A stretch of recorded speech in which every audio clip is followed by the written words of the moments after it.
Play অফে qualify করতে গেলে, নিজেদের যোগ্যতায় কোয়ালিফাই করতে গেলে অন্য কোনো টিমের দিকে না তাকিয়ে তাহলে কেকেআরের তো শেষ 3টা ম্যাচে জয় পাওয়াটা অতি আবশ্যক। জয় ছাড়া আর কোনো বিকল্প নেই। কিন্তু এই জায়গায় কলকাতা নাইট রাইডার্সের টিম ম্যানেজমেন্টের আরও একটা বিষয় মাথায় রাখা উচিত, সেটা হচ্ছে নেট রান রেট। এই নেট রান রেটের বিষয়টা কিন্তু ডেফিনেটলি আমি মনে করি প্রাধান্যটা কিন্তু খুব ভালোভাবে দেওয়া উচিত। কারণ এই মুহূর্তে পয়েন্ট টেবিলের টিমগুলোর যা অবস্থা, তাতে করে কিন্তু কেকেআর তো সবকটা ম্যাচ জিতলে সর্বোচ্চ 17 পয়েন্টে পৌঁছাবে। এই 17 পয়েন্ট নিয়েও কিন্তু প্লে অফে কোয়ালিফাই করাটা কিন্তু খুব একটা নিশ্চিন্তে আর কি থাকা যাবে না বলেই আমার মনে হয়। তখন কিন্তু আর কি শেষের দিকে গিয়ে ওই নেট রান রেটের একটা জটিল সমীকরণ বা হিসাব নিকাশ চলে আসতে পারে। এই জায়গায় কেকেআরের আর কি সবচেয়ে বড় প্রতিদ্বন্দ্বী হতে পারে ওই পাঞ্জাব কিংস আর দিল্লি ক্যাপিটালস। গতকাল দিল্লির ম্যাচটা ওই বৃষ্টিতে ভেস্তে যাওয়ায় তারাও আর কি 8 পয়েন্ট এখন দাঁড়িয়ে রয়েছে 13 পয়েন্ট নিয়ে। 2 ম্যাচ তারা যদি জিতে যায় আর কি শেষ 3 ম্যাচের মধ্যে, তাহলে কিন্তু তাদের পয়েন্ট হয়ে যাবে 17। অপরদিকে পাঞ্জাব কিংসও যদি আর একটা ম্যাচ জিততে পারলেই তাদেরও কিন্তু পয়েন্ট হয়ে যাবে 17, যদি আর বাকি 2টা ম্যাচ তারা হেরে যায়। এইরকমই যদি সিচুয়েশন পরবর্তীতে তৈরি হয় আর কলকাতা নাইট রাইডার্স যদি তাদের পরবর্তী সবকটা ম্যাচ জিতে যায়, তাহলে কিন্তু এই 3 দলের পয়েন্ট হয়ে যাবে 17। তখন এইরকম একটা সিচুয়েশন না তৈরি হয়ে যায়, নেট রান রেটে যে 2 দল কিংবা যে 1 দল আর কি সবার থেকে এগিয়ে থাকবে তারাই আলটিমেটলি প্লে অফে কোয়ালিফাই করে যাবে। আর বাদ বাকি দলগুলো সেম পয়েন্টে দাঁড়িয়ে থাকা সত্ত্বেও তাদেরকে কিন্তু ওই শুধুমাত্র নেট রান রেটে পিছিয়ে থাকার জন্যই ছিটকে যেতে হবে টুর্নামেন্ট থেকে। এইরকমই যদি হয় তাহলে কিন্তু তার থেকে দুর্ভাগ্যের আর কিছু হবে না। তো সেই কারণেই আমি বলছি কেকেআরের যে আর কি শেষ 3টা ম্যাচ রয়েছে, সিএসকে, এসআরএইচ আর ওই আরসিবির এগেনস্টে, এই 3 ম্যাচে জয় পাওয়া তো আবশ্যক, আর তার সাথে নেট রান রেটের এই জটিল সমীকরণটা তারা যেন মাথায় রেখে খেলে। যদি ওই জায়গায় কেকেআর শুরুতে ব্যাটিং করার সুযোগ পায়, আমি মনে করি তাদের তো ওই জায়গায় কি স্কোর বোর্ডে একটা বড় রান তো তোলা উচিত, অন্তত 180+, 190+, ইভেন 200+ হলে তো সেটা খুবই ভালো হয়। আর এর পরবর্তীতে কেকেআরের বোলাররা, পার্টিকুলারলি কেকেআরের স্পিনটা তো এই চলতি আইপিএলে তাদের অন্যতম বড় শক্তি।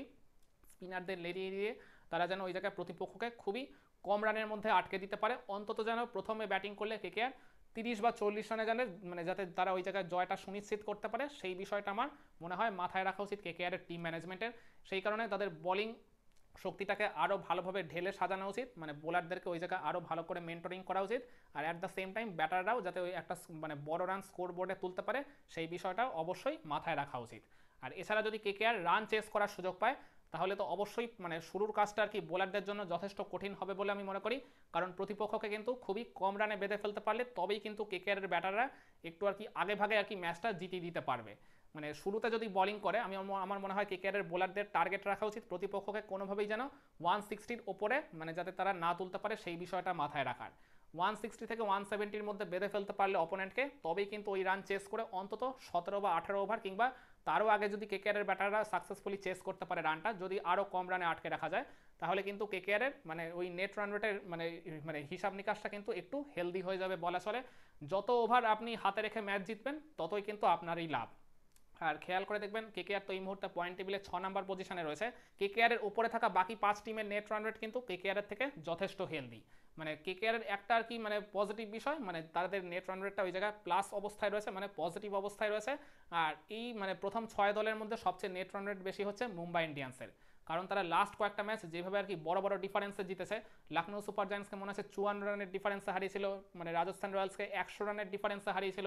এছাড়া একটা ম্যাচ তারা ওই 3 বা 4 ওভার হাতে রেখে আর কি জিতেছিল। এই কারণে তাদের নেট রান রেটটা একটু বেশ ধরাছোঁয়ার বাইরে চলে গেছে। কিন্তু অপর যে টিমগুলো রয়েছে, গুজরাট টাইটান্স ছাড়া বাকি আর কি যে 4টা দলের এই জায়গার কি রয়েছে টপ 6-এর মধ্যে, আমি মনে করি কেকেআরের সাথে তাদের খুব একটা আর কি নেট রান রেটের ডিফারেন্স নেই বললেই চলে।